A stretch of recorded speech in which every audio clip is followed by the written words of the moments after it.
The first time I saw her, she was standing by the slave yard, holding her stomach and crying. Her name was Aseohe, the quiet slave woman who used to pound yam in the prince's house. I was a slave too, a man called Osaro. I worked in the royal stables, cleaning the horses of Prince Uwa. I remember the day everything changed. It was the season of new yams. The king's son, Prince Uwa, had returned from war in the east. He was strong, handsome, and proud. The women of the palace giggled whenever he passed, but his eyes always followed Aseohe, the slave woman with calm eyes and soft hands. People whispered, but no one spoke out loud. Then one day, the queen found out. That morning, we heard shouting from the royal courtyard. When I got close, I saw the queen dragging Aseohe by the hair. Her wrapper was torn, her face full of tears. The queen shouted, "You dare bring shame to this house? You think your filthy blood can mix with ours?" Prince Uwa tried to speak. "Mother, But she slapped him. "The gods will punish you before they punish me," she cried. Aseohe fell to her knees. "Please, my queen, the child is innocent." The queen pointed at the forest. "Then go and give birth to your bastard there."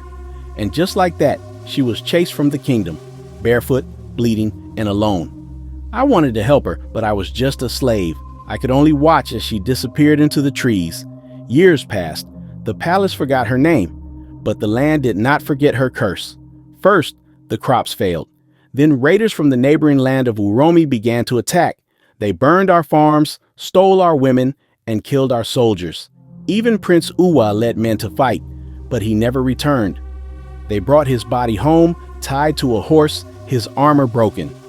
The queen wailed for days, but the king only sat in silence. His eyes were red and his heart was tired. Finally, he called the priest of the land, the old man called Ohenwen.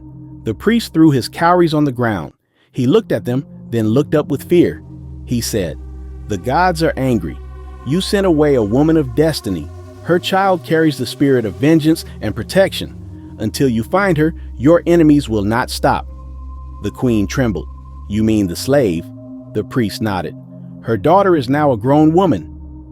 She lives beyond the dark forest where the red trees meet the sky. Bring her back.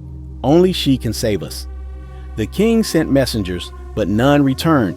So the priest sent word through the market paths, calling on hunters, traders, and wanderers. One day, the story reached me.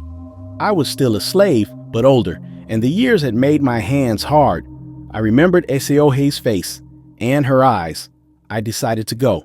It took me 3 days through the forest. I found her village, small, hidden, full of strong people who spoke in quiet tones, and there, among them, was a young woman with eyes like her mother's. She was tall, fierce, and carried a blade carved from iron and ivory. Her name was Iyi.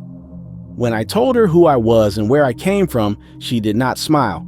She only said, "The time has come." When she entered Benin again, the people gasped. The queen fainted. The king, now old and weak, wept like a child. He said, "Forgive us. Your mother was wrong because of us." I said, "I did not come for revenge. I came for my people." That night, she gathered the warriors, men who had lost hope, boys who had never fought, women who had never held spears.